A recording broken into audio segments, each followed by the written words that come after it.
নির্বাচন 2026 কভারেজ দেখুন সবার আগে শুধুমাত্র 24/7 নিউজ বেঙ্গলে।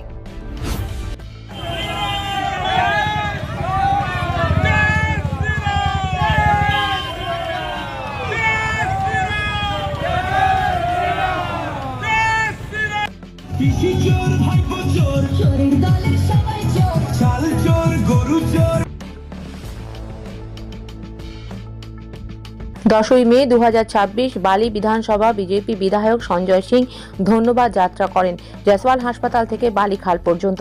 এই ধন্যবাদ যাত্রায় শয়ে শয়ে মানুষ যোগদান করেন।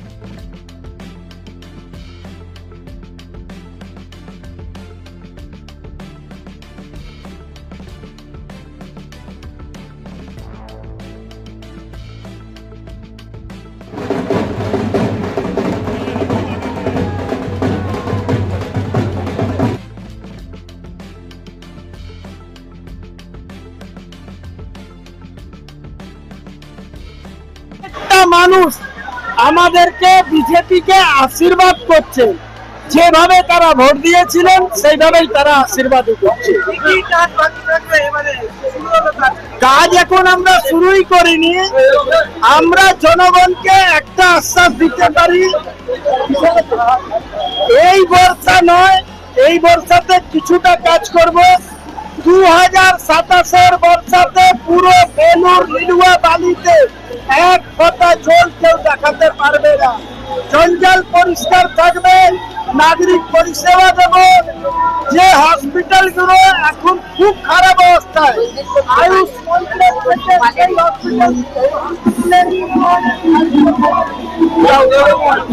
আমাদের সভাপতি শ্রমিক কন্ট্রাক্ট বলেছেন যে যারা বড় করে এসে গন্ডগোল করছে তাদের এতে ব্যবসা নেবেন। আমি দেখেছি যে আজকে আপনার দলের বালিকার নেতা তারা কিন্তু বন্ধ দোকান খুলে দিয়েছে। আপনি এরকম করে ভূমিকা নিয়েছেন বা এরকম করে কি ভাবছেন এদের ক্ষেত্রে কি করবেন? কেউ কারো উপর অত্যাচার করতে পারবে না।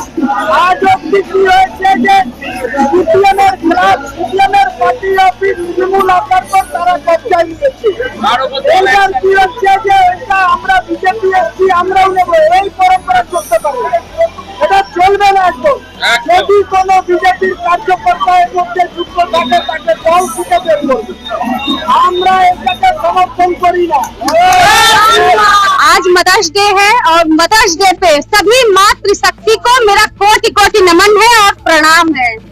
और मातृशक्ति को मैं ये कहना चाहती हूँ, विगत वर्षों से जितनी माताओं के ऊपर अत्याचार हुआ है उसका हिसाब हमारी सरकार बराबर लेगी।